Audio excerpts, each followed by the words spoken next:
आणि आता पाहणार आहोत टॉप 9 राजकीय बातम्या।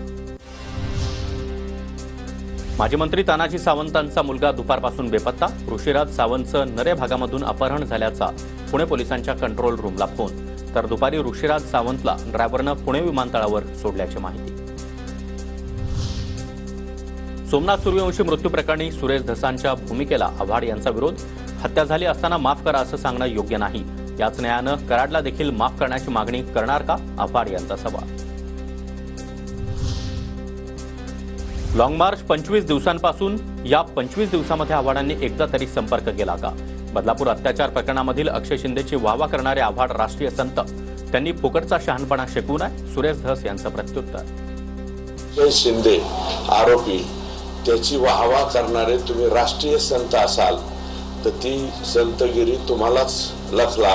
जितेंद्र आव्हाडांनी दुसऱ्याला विनाकारण फुकटचं शहाणपण शिकवण्याचे गप्पा करू नयेत।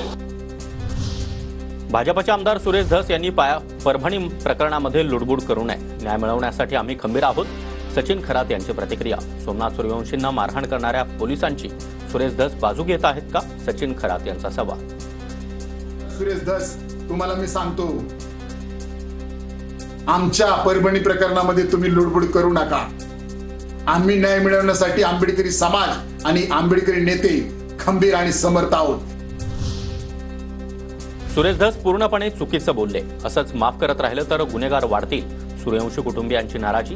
काल सोमनाथ सूर्यवंशी मृत्यू प्रकरणी लॉंग मार्च स्थगित करण्यासाठी धसांनी मध्यस्थी केली होती।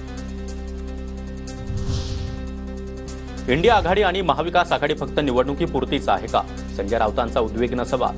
राज्य भाजपच्या हाती गेलं तर भविष्यामध्ये लोकसभा कशी लढणार, राऊतांचा सवाल। आघाडी असेल, महाविकास आघाडी आहे, ही काय फक्त निवडणूक लढण्यापुरतीच आहे का, हा लोकांच्या मनात प्रश्न आहे। निवडणुकीमध्ये हारजीत होते।